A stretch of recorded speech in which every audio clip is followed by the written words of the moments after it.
lot of people have a morning routine, whether it's waking up, meditation, prayer, or just focusing on the day.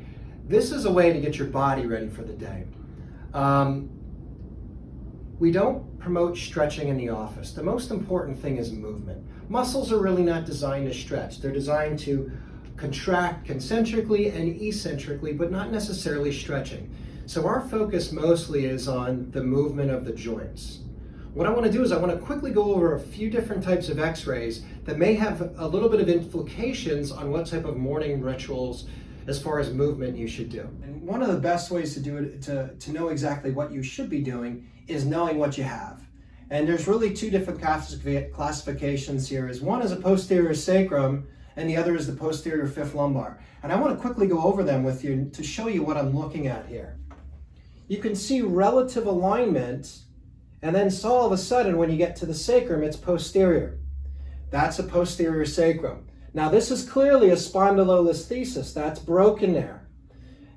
People call these spondies. But what happens in this case, these people tend to feel better when they are in spinal flexion, so in seated positions. These people are actually pretty good to do squats and even rowing, deadlifts too. This is also a very similar case. Now, I said a posterior sacrum here, again, but why is fifth lumbar here? Well, this is a case where there's a partial fusion in here. So this fifth lumbar is acting like a sacrum. There's no break here, but the fifth lumbar is definitely posterior. Now, obviously, with the adjusting for chiropractic in the Gonstead system, we're setting the sacrum, or in this case, the L5, underneath that L4. And these are maybe 10 to 15% of the cases that we see. Again, this person would feel better in spinal flexion, seated, doing rows, deadlifting, squatting. A lot of these people could get away with that. But the rest, the 85 to 90% of it, the rest of them have this. It's a posterior fifth lumbar, where very clearly the fifth lumbar is posterior here. These people, which is much more common, have a lot of difficulty with sitting for extended periods. Squatting, deadlifting, they should never be doing that. These are the people that should be doing single leg work on their exercises. So what I'm going to do is I'm going to show you my morning routine. Understand, I have a posterior fifth lumbar like this, like the 85 to 90% of people that have lower back pain. But let me show you my routine, and I'll show you some of the things that I think would be better if you did have a spondy. So this routine is really about motion. I tell everybody, unless you have a base posterior sacrum or a spondy, those people I tell you to lie on your back and move 20 times each side while you're on your back in your bed before getting up. Well, the rest of you, like me, the 90%ers, I tell you guys to take a 5-minute walk. The walking in the morning is great to get motion into the spine. It starts flushing out the inflammation so you start to feel better and you're not so damn stiff all day.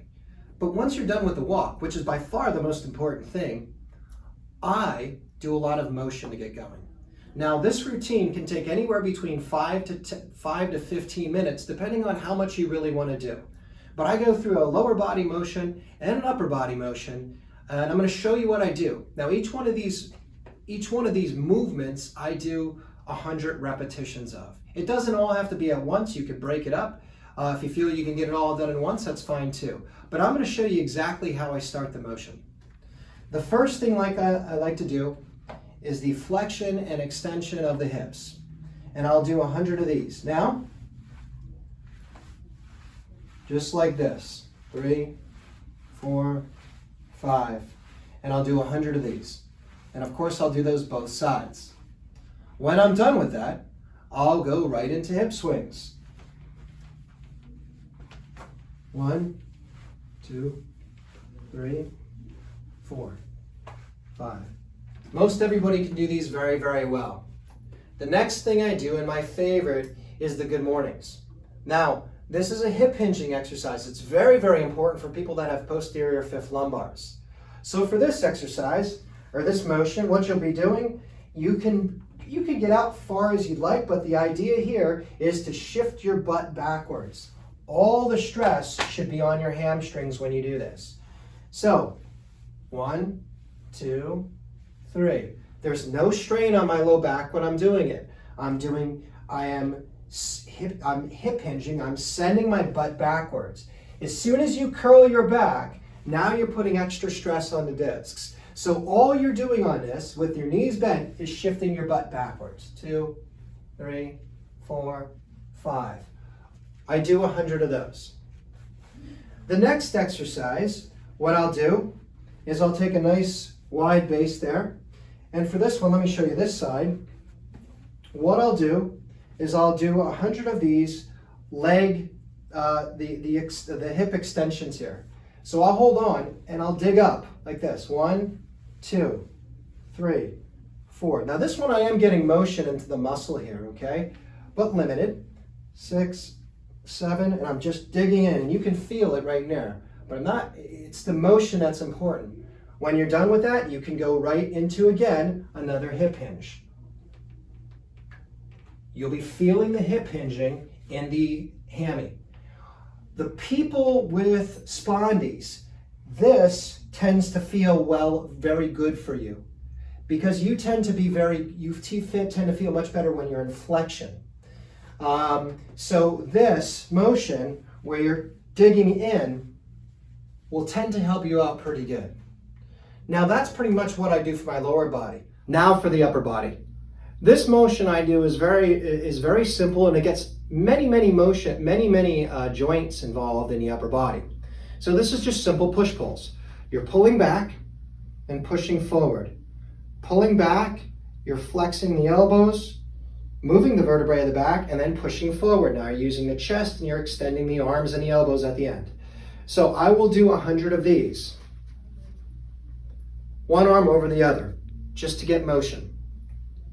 The other exercise that I tend to do is shoulder. Now the shoulder joint, because it is a ball joint, it moves in all directions. So the easiest one that I like to do is I have my arms facing forward so there's no impingement, and I just do circles with my shoulders. Just like this, nice and gentle.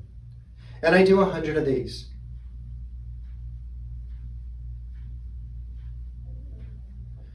This is my morning routine that I do. There may be a few other things that I add in there, but these seem to give me the best bang for the buck and in the quickest period of time. You can do this routine in 5 minutes. You can take up to 15 minutes if you want to take your time with it. Some things you might want to add to it. I have a vibration platform that I do these at home that even gets a little bit additional benefit. But if all you're doing is still on the ground, as long as you're doing your walking, the motion if you have a spondy or a base posterior sacrum, and then you do these basic motion in the morning, it's going to make your day so much better. So I hope that really helps you on this motion routine that you develop. Consider it flossing for your spine. You would never let a day go by without brushing your teeth. The spine is the protector of the nervous system. So try to get motion into the joints of the body, and it's going to help you very much. And instead of thinking about your life now, think about what it's going to be like by developing these habits over the next 20, 30, 40, 50 years. Thank you.